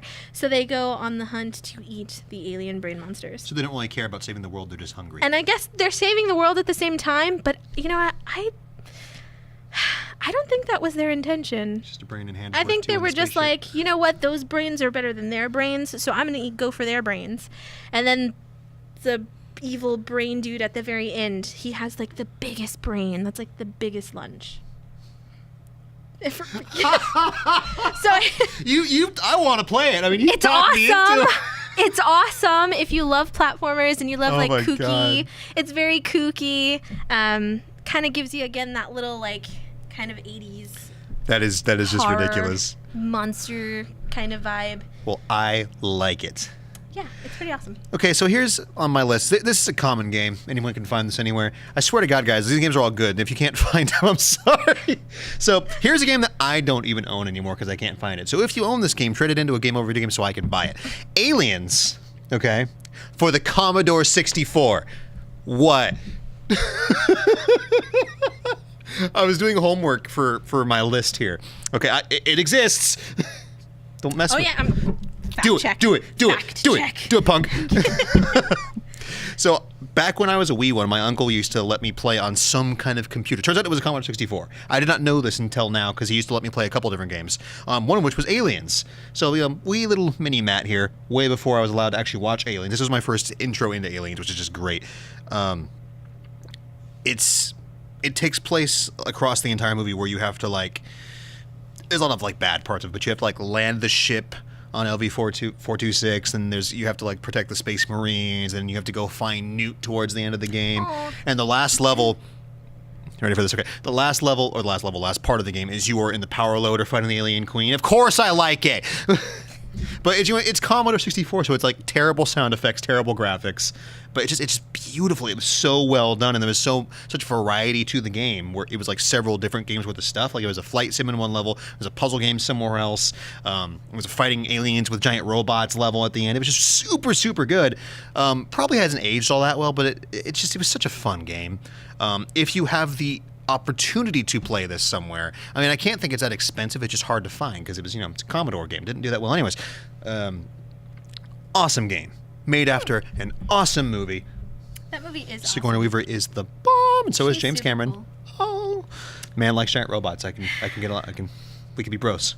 I'm sorry, I like Ridley Scott. At least he hasn't, James Cameron hasn't destroyed any of his movie franchises yet. Shall we talk about Alien Covenant here? Okay, moving on.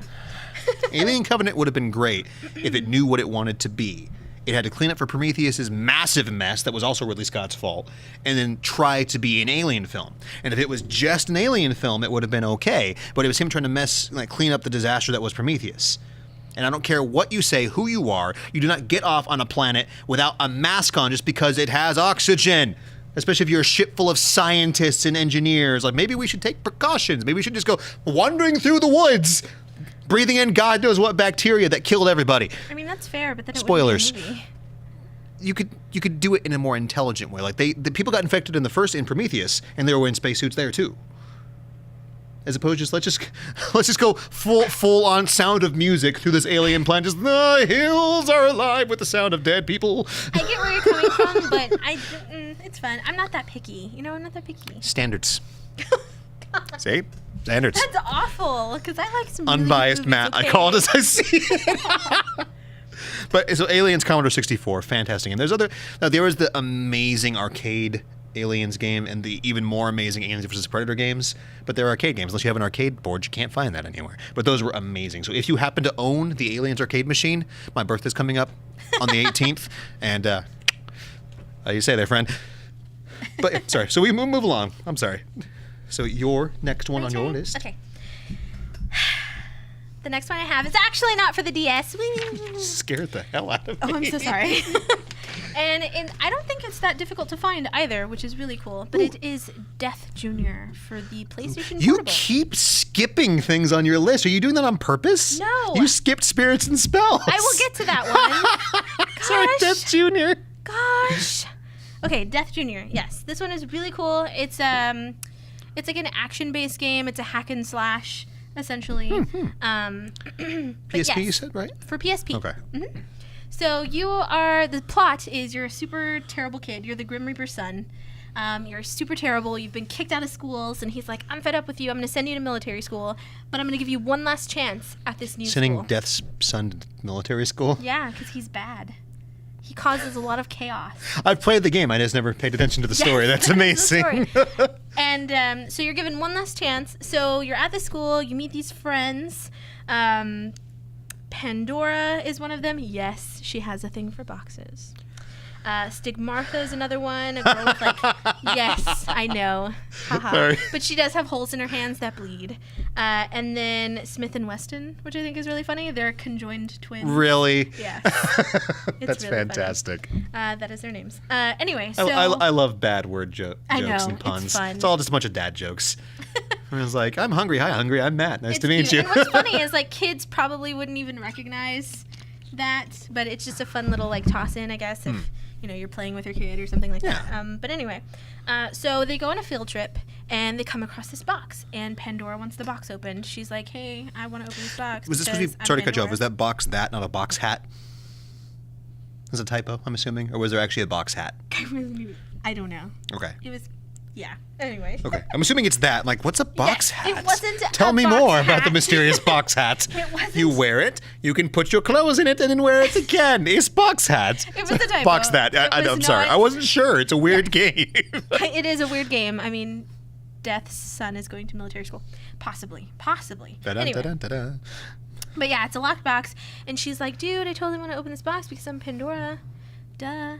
And then Death is like, man, I kind of have a crush on her. I want to open this box for her. And so he opens the box, and then all kinds of demons and ghouls and ghosties pop out, and they start wreaking havoc on the world. And so it's up to you and your friends to reel them in, I guess, and yeah, reel them in like this. Fantastic. And put them back in the box and save the world. All without your dad knowing, maybe. Maybe. So, Play the yeah. game and find out. Play the game and find out. But it's really cool. It's like an action-based, hack and slashy kind of game. So if you like those, they're super fun to play. They're not the most difficult, but they're really fun. Yeah, it's a cute story, cute graphics. Yeah. Awesome. Smith and Weston. Oh, pardon me. Okay, so my actually last thing on my list before we go into the group ones, which you stole two of mine for that. Because I had this, like, let's do this one, let's do that one. And you're like, well, we're going to do that together. I'm like, okay, there goes my entire freaking list.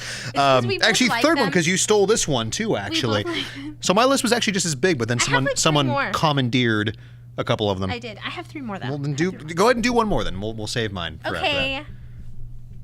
Excuse me. You have 2 more. Oh, God, you do have 2 more. I do. Jesus. I have a lot. I love these kinds of games, and I want, yeah. They're really All right, good. well, burn through them then, because we do have Okay. we're getting up on a time thing. Okay, here. so Spirits and Spells is another one. He ruined for me and said Ow. what my game was. But yes, Spirits and Spells is another one. It's super fun. This one is actually my favorite on this list. It is also a platformer, so if you like platformers, it's amazing. Password-based, so as you pass the levels... What for, by the you way? get it's for Game Boy Advance. Okay. And they made one for GameCube as well, which I own, but I have not played that one. Infamous backlog. I know. I have not played it. That's like every gamer ever. Bro, I have Gundam games I haven't gotten around to playing yet. And I love the Game Boy Advance game. Excuse me. It's super fun. I have not played the GameCube one, but I will get around to it because I love it so much. It's really cool. But the atmosphere is really awesome. So you're these 2 little kids. You go out trick-or-treating. So the girl is dressed as a witch and the boy is dressed as a devil. It's pretty awesome. So you're 2 friends. You go trick-or-treating with your friends and you guys find out, like, hey, there's this legend about a house that's supposed to have massive amounts of candy, like legendary amounts of candy. Oh, pardon me, sorry. And so they're like, let's go trick-or-treating at this house and get all of this candy. So apparently they have never heard the story of Hansel and Gretel. But anyway, that's okay. We wouldn't have That's the end. okay. Who needs So- parental supervision? Right. So the 2 kids, the witch and the devil, I think Alicia and Greg are the names of the kids. Greg. Yeah, it is. I'm Greg, So- the devil. So they get to the house and they figure out that the boogeyman is actually stealing the souls from the children, and there is no candy. A lesson to be It would learned be there. okay if there was candy, though. It's like Souls, Snickers, yeah. We'll take it. We'll trade. I like but he it. actually has a pumpkin head. It's pretty cool. So he's stealing the souls, and they're like, "What? You can't steal souls. It's not cool." So he runs off, Hey, bro. and they basically spend the rest of their night, Halloween night, trying to rescue their friends, and it's pretty cool. And so it's a platformer. And it takes place in like really cute environments, like okay, wow, that's gonna sound weird. But the first level is in a graveyard, but it's really cute. Yay! Yes, but it has like a really cute style, and you frolicking through the graveyard. right? And you're jumping over skeletons and like stepping on them and stuff because they may be trying to eat you.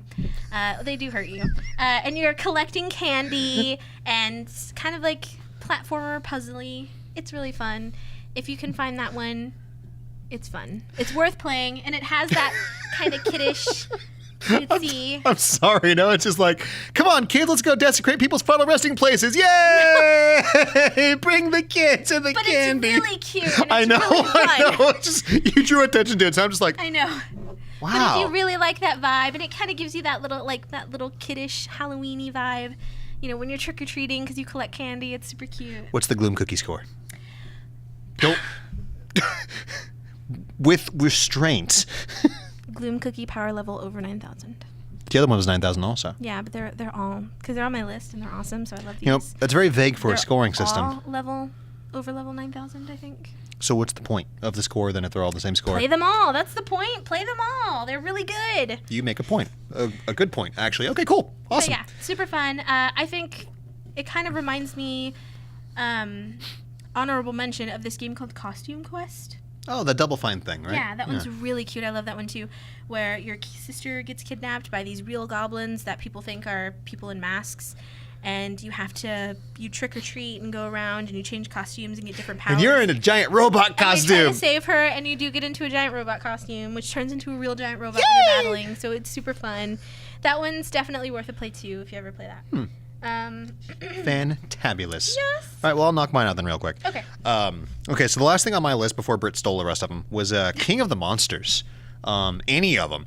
If you haven't played King of the Monsters, it started off as an arcade, just like a fighting game, where you played actually a very limited selection of characters. You were either like this Godzilla monster, who could like breathe fire and turn his horn into swords, or this guy who was pretty much inspired by Ultraman, Jet Jaguar kind of thing. It was some atomic. I can't remember these names anymore. I feel terrible. That's awesome. And then a robotic monkey. But there were different always versions for use one of those. SNES and Genesis. Some of them actually had segments where you walked through town, like beating up little mini things before you fought boss monsters, and some of them were just straight up fighting things. Super cool game, awesome, just like motif where you can pick up buildings and throw stuff. It's actually a lot like some other games on here that you took away from me that we'll talk about also. But darn good game. I remember just had memories of playing the arcade box in a Pizza Hut when I was growing up. I didn't really like Pizza Hut, but they had good games. It's just like my childhood was a series of giant robots and pizza places with good arcade machines. I used to go to that Pizza Hut to play King of the Monsters and not get pizza, and then I'd go to this place up on the hill called Jersey's Pizza, not to have pizza, but because they had Metal Slug. Wow. Do you remember? Okay, I'm so sorry. I'm kind of branching off, but do you remember when Pizza Hut did like that reading program thing? What's book? And oh my gosh. What? What is book? And if you read like X amount of books and you had proof, like you had to sign off on the sheet. I don't. And you would take it to them and they would actually give you like a little button and like you would get like a pizza coupon. It was really cool. I don't remember that. But then again, I wasn't. I think it I was a Pizza stupid Hut. Does kid. anybody remember that? Please email. Let us know. Podcast, If you were like a GameOverVideogames.com. 90s child, that was the thing. I'm a couple years older than you also, so Yeah. I may have already been reading and be like, aren't you a little old for this? I want my pizza! I mean, I was in, I think, yeah. It was I didn't get big into readings until reading. I didn't get was really big young. into the readings of the words until Goosebumps. And then I just went Oh, nuts wow. with Goosebumps. Oh, and I just loved Goosebumps that. is so great. Like that got Arlstein. me. And then I went from Arlstein to Dean Koontz. Oh, It's wow. like That's right, from that's right. from here to there, I pretty was like much. that too, though. I read everything. I still love to read. But no Stephen King because he's a hack. Oh, that's gonna piss people off. How dare you? Okay, moving Stephen King is like George Lucas. He's got lots of good ideas. He needs to be kept on a leash, otherwise he does not shut up. Just like me. Just like me. Okay. on. Stephen King is awesome, by the way. But that's the end of my list because you stole everything else. Okay. So let's go ahead and get yours finished off, and then we'll do mine, and we'll get out of here. Okay. Or ours, or whatever. So the next one that I have on my list is a cute RPG, also for the DS. It's called A Witch's Tale. I know about this one. It does Yes. exist. I can verify. It does exist. It's real. Because I bought this for you, I think, actually. Yeah, you did. You did. But it's really cute. Has lots of beautiful gloom cookiness galore. It's really adorable. You're like this adorable little Lolita character. and you live in this world where magic exists. You're actually a witch in training. This is Halloween. Sorry. This is Halloween. Did you ever watch The Littlest Witch? I think it was The Littlest Witch. I think it was. It was a live-action movie where Tim Curry was in it. And Tim Curry was like a warlock guy, and he had a magical rainbow cape. It's real. Are you sure? Positive. I remember Tim Curry. I was like, it's that guy from Clue. What? How do I not know about this? Yeah. Tim Curry's your man, isn't he? Yes. I mean, let's face it, Tim Curry's my man too, but whatever. What? Love that man. I'm gonna have to look this up. Yeah. I can't believe. I'll I'm ashamed. I'll find it for you because I remember I saw it a long time ago. It was. I think he actually sang in it too, if I'm not mistaken. Like he. I'm ashamed. I just remember like he had this big cape and he would like fly with the cape with like really bad Disney Channel graphics. Oh wow. And like she flew with him one night on this thing and he was like, la la, I'm Tim Curry kind of thing. Hey, some of those movies were the best. Do you remember Don't Look Under the Bed? Heck yes. Yeah, with the boogeyman. Or Mr. Oogie Boogie or like what else? There's some. Different. Welcome to an awesome family-friendly Halloween movie podcast. Hey, that's a Disney Channel movie. Yeah. What else? There was one I watched. I made you watch it a couple months ago. The one with the boogeyman. That's Don't Look Under the Bed. That is? Yeah. Oh yes. I watched that as a kid. Fantastic movie. Boogie Person. Yes, Boogie Person. Boogie Person. And it's really cute. Yeah. You should watch it. If you haven't seen it, your kids will love it. I liked it as a kid. You'll probably love it. Halloween Town was awesome. That too, just saying, since we're talking about Disney movies. Yeah, another good creepy movie. There was another one, I forgot what it was called now. So it's like there was this one movie and it was good. It was on Disney. What's that one Disney movie that you got me to watch? And it was really cool. It was the stepmother that was like the monster. Oh, that wasn't Disney. It wasn't? No, that was it like was Roger Disney. Corman or something. But it was nice. A Step Monster. Step Monster, but that was a really cute, Awesome movie. They showed it on Disney Channel, but Yeah. like it's like a PG film, but amazing movie. That was a really cute one too. Where this kid's mother gets like she disappears, so presumed dead, and then his dad gets engaged to this other lady where there's something off about her. The thing that's off is that she's a monster and she eats people in the middle of the night, and her only weakness is violin music. Spoilers. Darn good movie though. Sorry. You should watch that one too. It's really good. If you're looking for Halloween funs with the kitties. Okay. Anyway, so back to this game. So you're a witch in training. You're going to school. But Is Tim Curry in it? no, Oh. it would be cool if Tim Curry was in it though. But so there's an ancient form of magic because there was an evil witch, and when she ruled, everything was evil and terrible. And so her type of magic, what they call ancient magic, is outlawed. And you're this little spunky girl who's kind of a brat, and you're like, the only cool kind of magic is the ancient, is the ancient kind of magic. So she, and yes, her name is actually Little. As in Alice Little, yes. So there's a lot of, if you like fairy tales and stuff, there's a lot of that thrown in. So it was really cool. Sorry, I spit on you. So there's a lot of, if you know a lot about that, there's a lot of really cool stuff, especially like a lot of Alice in Wonderland nods. Her name is Little. She has a doll that she uses that has powers and stuff that helps her, and that doll's name is Dana. So Okay, yeah, got it. or Dinah, sorry.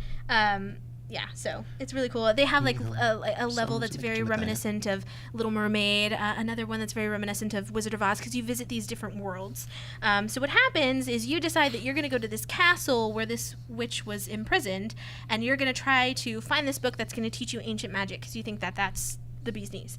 You meet this vampire. Baba Yaga's in it too. She's like, no, don't do it. I know, it's crazy. So if you like, scary stuff and lore and fairy tales, it's totally up your alley. So she meets this vampire, and he's like, you totally shouldn't do it. And she does it anyway. She ends up freeing this witch, and then she has to visit these 7 different worlds, and each world has a princess, and she has to save the princesses of that world on the vampire's orders. Why it's gotta be actually the princess really that cute. needs saving? Why can't it be the janitor? Maybe, or the vampire. The mystic right? janitor. But the vampire's like, you did this, you have to go. So it's a cute RPG. So you collect dolls throughout the game, and your dolls have different abilities, and they can kind of help you out in the game. That sounds cool. So if you like RPGs and you like creepy stuff, it's really cute. Gloom Cookie but score. It's very cutesy. Gloom Cookie score, go. It's totally Gloom Cookie score 10. They're You know, all of them on my list. You might as well not even ask me. They're all Gloom Cookie score 10. To be because- fair, that's a 10 out of a possible over 9,000. Out of 10. So apparently it's a really crappy game. No. So because he was getting mad at me about the over 9,000. So I'm 10 out of 10. It's awesome. Standards. All of mine. These are on my list, so they're all going to be like that. Okay. Okay. Well, Just play it if you find it. It's really cute. your last one, and then we'll get into our shared titles, and we will get out of here. Bun is coming undone.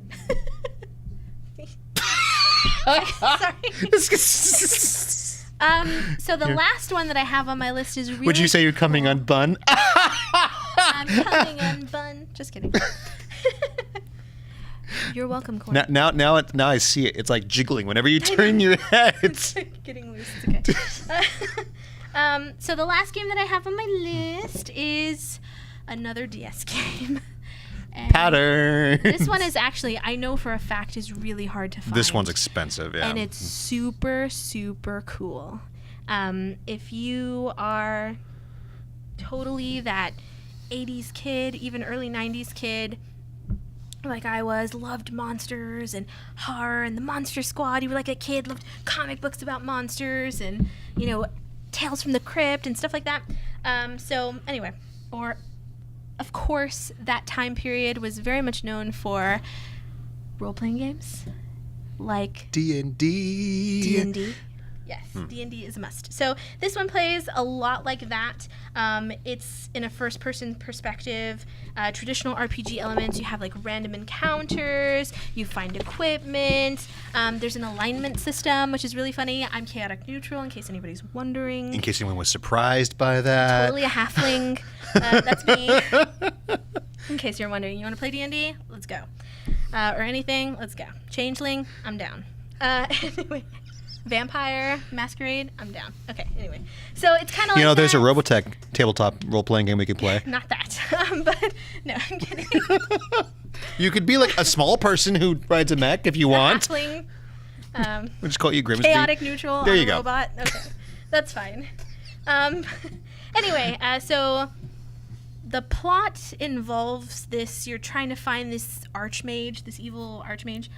And you're trying to get this like powerful necklace from him or something. But what I really love about it is it's like a kind of like an old school dungeon crawler.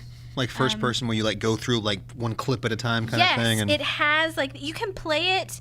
You don't have to play it in like a classic style, like a wireframe style. Ooh. But I have only played it in that style because I think that's really cool. It's a throwback. I think it's really awesome. Wireframes are awesome. I like that. Yeah, I like that wireframe style, and it's very much like so. You it's narrated for you, which is really cool. I mean, you have to read it, but you walk into a narrated room. for you, but it is like you walk into a room and you encounter this blah blah blah. So I really love that. I think I saved that one for last because I just really like it. And it has that kind of like vibe that reminds me of when I was a kid. Dare I ask for a Glim Cookie score? You already know. 26 It's wireframes out of amazing. 10. Just yes. There you go. Wait, what? Yeah, that's true. Got it. Awesome.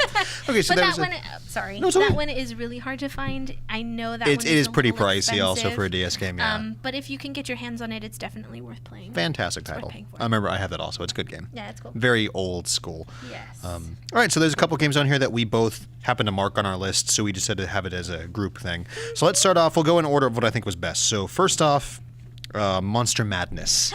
I love that game so much. Unappreciated. I mean, Yes. it's a pretty cheeseball game. Monster Madness is very much like another game on this list that we won't mention just yet. So it's like this game where you're a collection of teenagers, like the nerdy guy and the cheerleader and the jock, and you're all trapped in this house, and then what would you just all hell breaks loose pretty much with like zombies and monsters and everything. And I love it because it's done in like this really cheesy like comic book style. like an isometric The story- camera, up yes. top, and The story is told in kind of like this cartoony comic book style. Yeah. And there's monsters and zombies and it's super cool. That also reminds me of like, kind of- four-player drop-in, drop-out co-op on PS3, which was great. I think Xbox 360 as well, if I'm not mistaken. Yeah, it came out for PlayStation 3 and Xbox 360.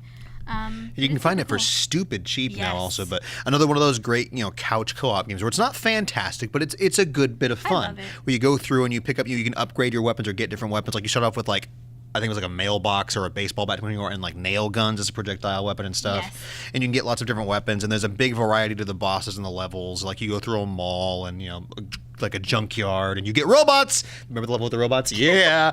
I didn't want to leave my robot. Like, why can't I take it into the ball? But it is kind of like a hack and slash, right? Yeah, very much so. Where like you have so many zombies or whatever. You have an objective. Every level has an objective that you have to meet. You usually get to point, maybe put thing in box and then move on and stuff like that. And then you have to, you're killing zombies along the way, which is really cool. You get your power, your health from energy drinks. Yeah. I really love that. Like you go to all these kids are just like by the end of the game. You go to these vending machines, which is really cool, and you get energy drinks, and that's how you earn, like, you get your health up. And it's really cool. There's this really crazy guy that drives with like the Winnebago or whatever it is, it is, and you buy weapons and ammo. And he's like, "Good luck, kids," and closes the door and drives away. But it's really like, cool. Thanks, adult.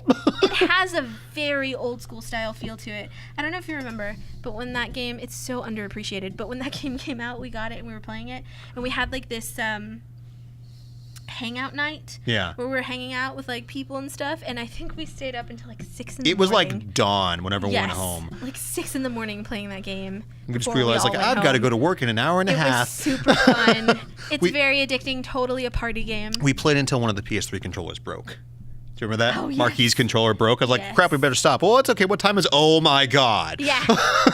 And it gives you this little, kiddish vibe. I really love it. It's a lot really of fun. But it's not too kiddie. Like I'm afraid that I turn people off. It's just it's arcadey. I'm just saying like the feeling that it brings up is very reminiscent. It's not particularly gory or violent. Yes. I mean, it's done with a very, very comic booky and it sense is to it. arcadey. That's what I mean. Like those feelings that I had as a child when I played, kind of arcade. So you can like if you want to play something with your kids or a younger sibling, Yes. it's ideal. It is. It's awesome. Segueing into the game that it reminds us of a lot.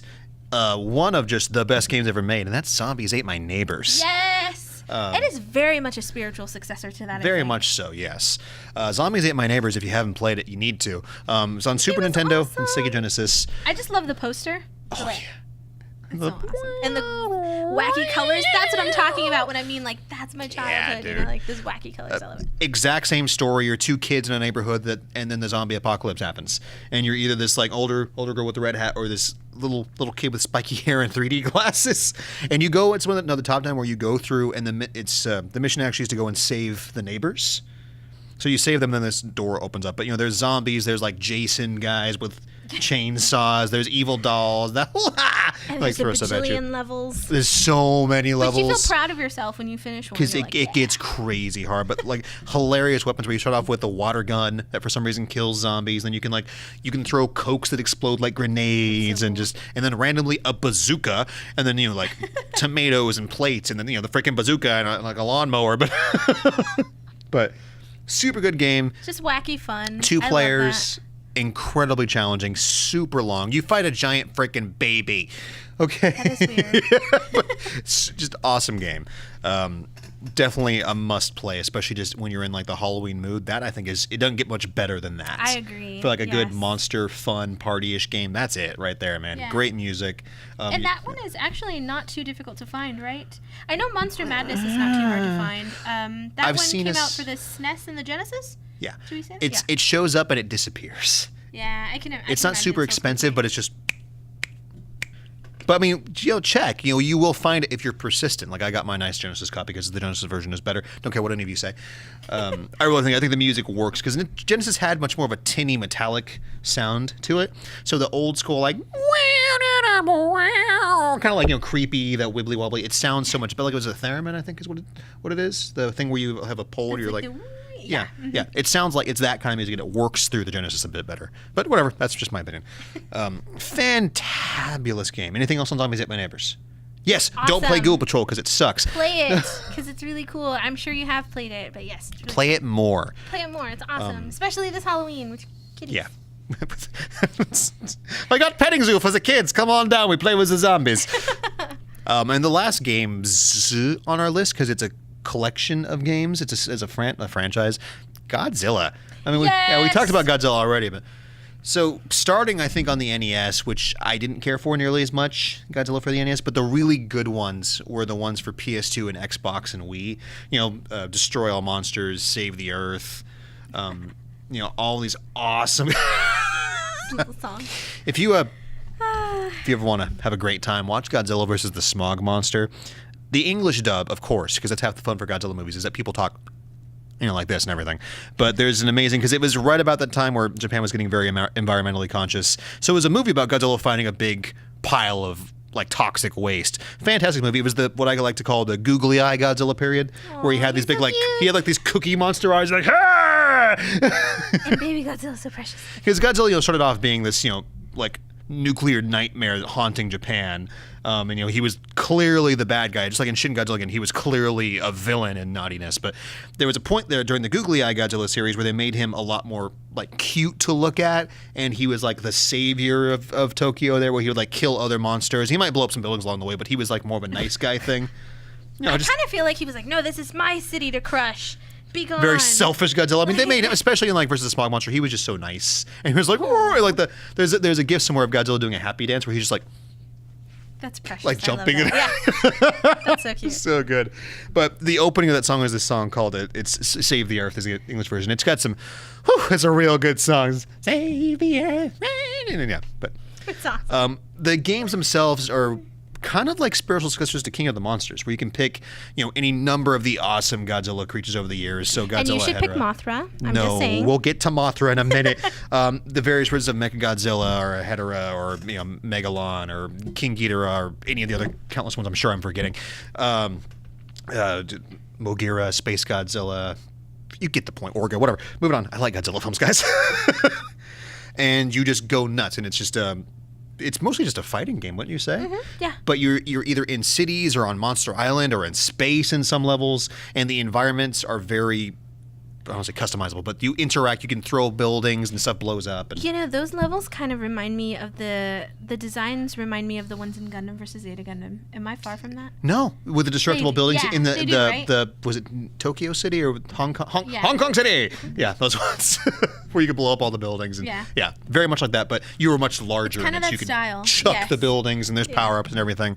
And Mothra is a cheap monster, and you shouldn't play as him if you have any self-respect.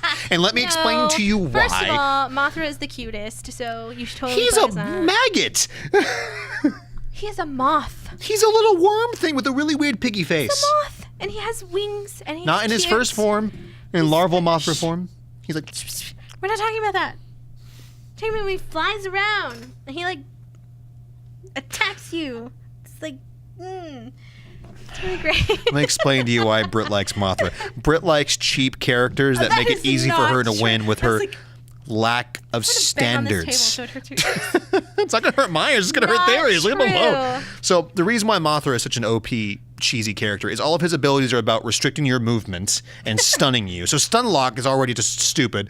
so great. But then every character, of course, has a health bar a la Street Fighter. Mothra, you start off as larval Mothra, and then at any point you push a button and transform into Mothra, and you heal completely, so you can be this much left alive, and then just switch forms, and suddenly you have 2 health bars. So you have to beat Mothra frickin' twice.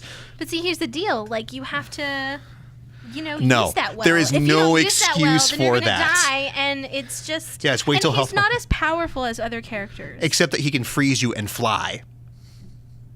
You're huge. Like, Godzilla is huge. You could, like, swat him He out of also the has sky 1 health bar. very easily. And no, you can't. I was doing like my things, and you're just like, you can't hit me. I'm a bird.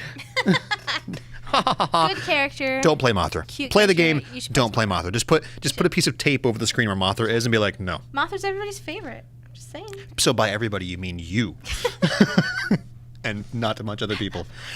Okay, here's something. Comment on the YouTube channel. Leave an email. Favorite Godzilla monster. Yes. You already know mine. Please. Oh, we talked about it. I'd still say Mechagodzilla, the newer generation Mechagodzilla with the laser beams in its stomach. Yeah. Or Mecha King Ghidorah was pretty cool too. Did you play the PS4 one? Yes, unfortunately. Was that one good? Because I never No, played that one. it was not. That's a shame. Yeah, don't pick up the PS4 Godzilla version. I mean, you can if you want to, but even as a rabid Godzilla fan, I couldn't get into it. It just the PS2, Xbox Ones, and the Wii were good. The controls weren't perfect, but they worked. The controls in the PS4 version was terrible, and it was a very limited amount of moves you could do, and it just didn't feel good. It looked pretty, And you had the 2014 American like Bear Godzilla in it also, which was pretty cool.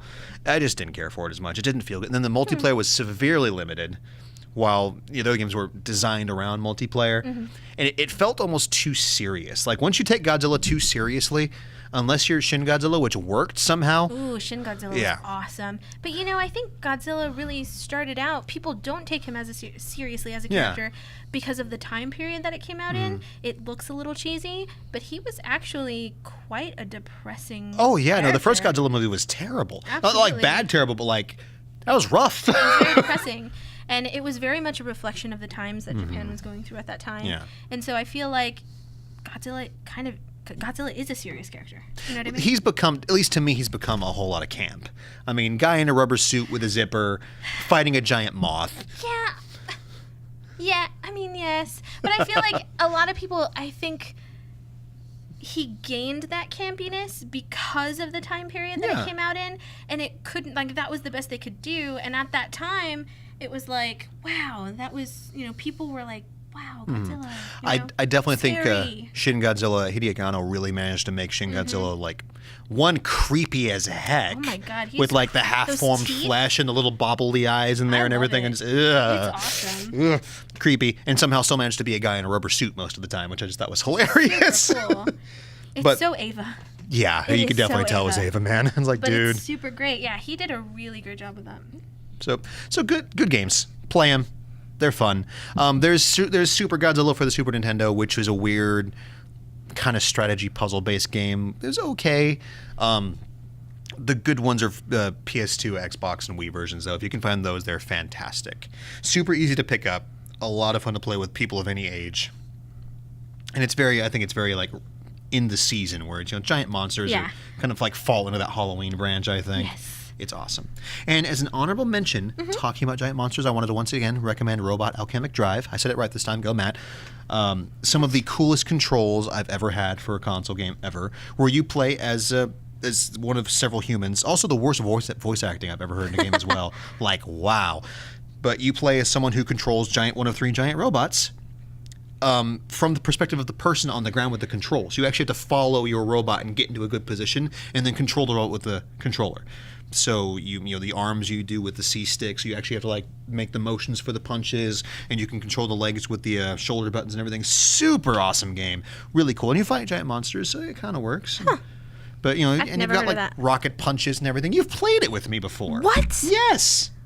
I'll happily play it again because I What? freaking love it. It's got a multiplayer mode also, which is great. I do not remember this whatsoever. Yeah, it's fantastic. The multiplayer, the Did I say I played that? I don't remember. you played it before.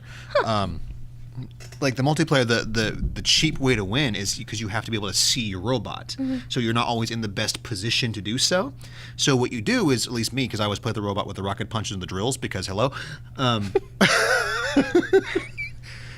I'd figure out where someone else was by screen peeking, because it's split screen, and that's the way you do it, and fire my rocket fist at the building they're standing on and kill the person. And not ever touch the robot. Like, I don't want to hurt the robot. I'll kill the people.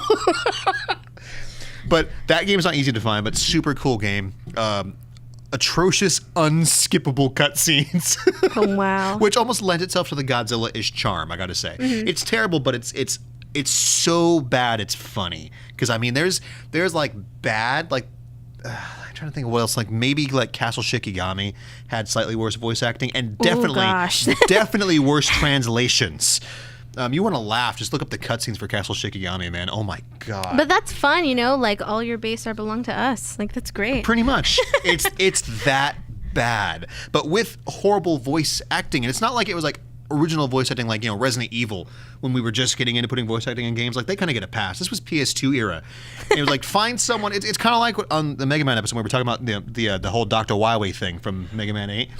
It's like just find someone on the street, like you there. Come in here and say "Ow, Kia!" Oh, so bad.